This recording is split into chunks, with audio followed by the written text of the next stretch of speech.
మాట్లాడుతూ ఉన్నారు. నాగబాబు ఏమంటున్నారు చూద్దాం. కామన్ మ్యాన్ ప్రొటెక్షన్ కోర్స్ పెట్టినప్పటి నుంచి సైలెన్స్ సైలెన్స్ సైలెన్స్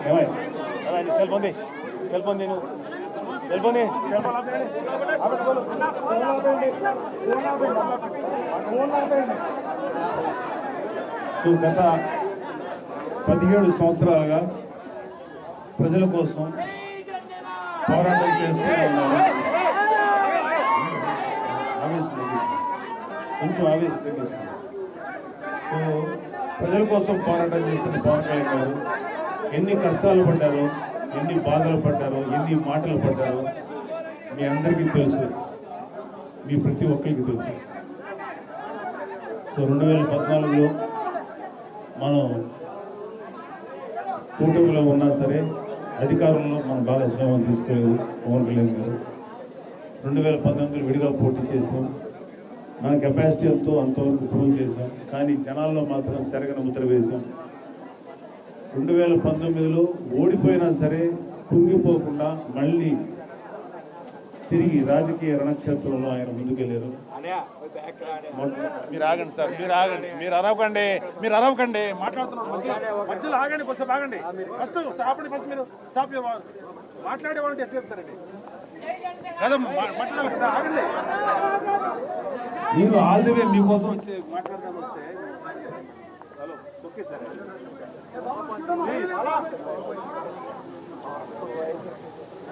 ఇది ఏమవుతుందంటే మీరు వస్తారు, మీద పడతారు, ఏమి మాట్లాడలేము. ఏమైనా అనుకుంటేనేమో మీరు మాతో మాట్లాడుకుని వెళ్ళిపోయారు అనుకుంటారు. కాలు చెప్పలేను రా బాబు ఏదో ఒకటి.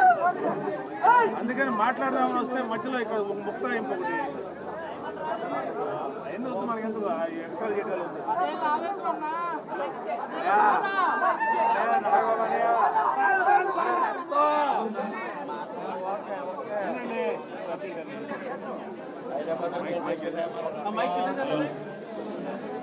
కొంచెం నేను ఎందుకు వచ్చానంటే నేను వెళ్ళిపోగలను ఇక్కడి నుంచి.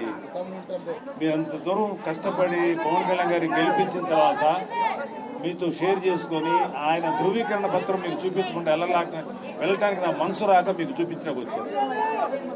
వచ్చిన తర్వాత మీరు ఇలా మాట్లాడుతుంటే ఎలా కూర్చోవాలి, మీతో ఎలా మాట్లాడాలి మాట్లాడద్దు. ఫస్ట్ వినండి, వినటం నేర్చుకోండి అందరూ. ఫస్ట్ మీరు ఇంత కష్టపడి గెలిపించారు పవన్ కళ్యాణ్ గారిని, మీకు కృతజ్ఞత కూడా చెప్పుకునేవారు. మీకు నేను థ్యాంక్స్ చెప్పాలి, అది కూడా వద్దా మీకు? ఇలాగ 2019లో నిలబడి భీమవరం గాజువాకలో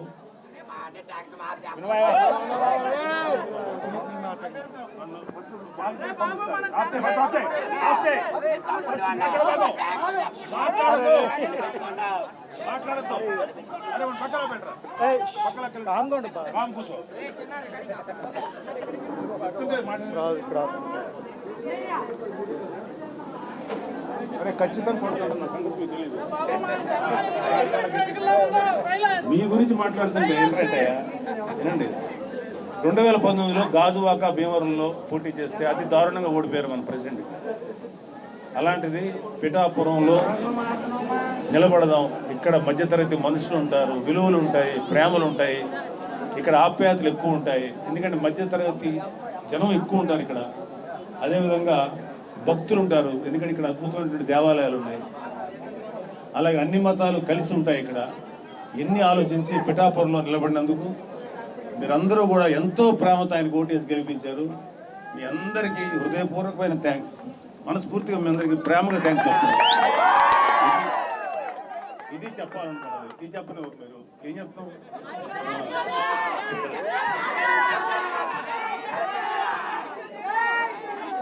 తర్వాత మీ అందరికీ కుర్రోళ్ళు ఉన్నారు ఇక్కడ, ఎంతో మంది యంగ్స్టర్స్ ఉన్నారు.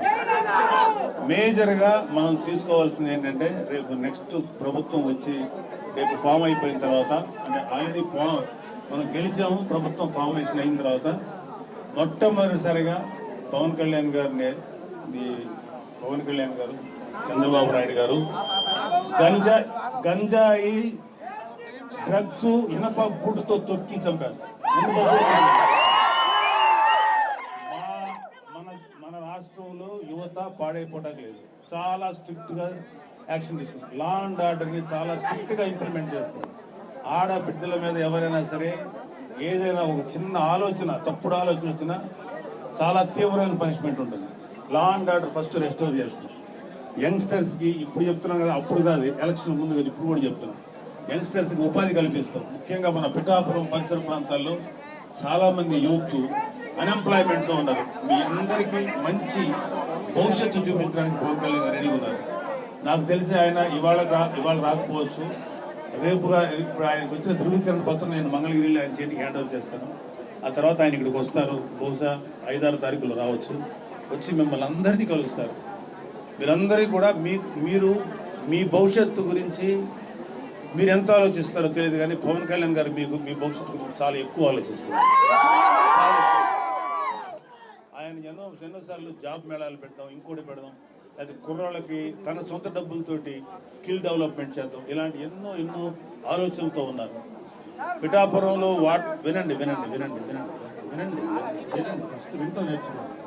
నేను తర్వాత టైం ఇస్తాను, మీరు అందరూ అడుగు. పిఠాపురంలో వాటర్ ప్రాబ్లము, పిఠాపురంలో డ్రైనేజ్ సమస్య, పిఠాపురంలో సాగునీరు, పిఠాపురంలో తాగునీరు, ఇవన్నీ ఫస్ట్ డెవలప్ చేయాలి, ఇవన్నీ ఉంచాలి. అలాగే మీ అందరికీ అద్భుతమైనటువంటి భవిష్యత్తు కలగజేయాలనేది ఆయన అత్యంత ఇంపార్టెంట్ అయిన విషయం. ఆయన జీవితాన్ని ఇంత దూరం తీసుకొచ్చి గెలిచిన తర్వాత హ్యాపీగా ఉండడానికి కాదు, ఇంకా ఇది ఒక బాధ్యతగా తీసుకున్నారు. వైసీపీ వాళ్ళకి అది ఒక లగ్జరీ, జనసేనకి ఇది ఒక బాధ్యత, పదవి అనేది. అంటే ఒక తండ్రి బిడ్డల గురించి ఎంత బాధ్యత తీసుకుంటాడో పవన్ కళ్యాణ్ గారు ఒక ఏరియాకి ఎమ్మెల్యే అయితే అలా బిడ్డలో చూసుకోవాలి, అది బాధ్యత. అంతేగాని నా చేతుల్లో అధికారం ఉంది కదా అని చెప్పేసి ఇష్టం వచ్చినట్టు చేయడానికి మేము లేము ఇక్కడ. అదేవిధంగా ఇంతకుముందు నోటుకు వచ్చినట్టు మాట్లాడిన వాళ్ళు చాలామంది ఉన్నారు. మనల్ని ఎవరో పడితే వాళ్ళ అధికారం చేతిలో ఉన్న మదంతో మాట్లాడారు. కానీ మేము ఇక్కడ ఇవాళ మన జనసేన, టీడీపీ, బీజేపీ అలయన్స్ కూటమి గెలిచింది. మనం వాళ్ళ మీద తిరిగి ఏం అంటాము, లేకపోతే రిటార్ట్ ఇవ్వటము, లేకపోతే వాళ్ళకి ప్రతీకారంగా ఏదైనా చేయటం మనం చేయడం. ప్రజలందరూ మనల్ని గెలిపించింది.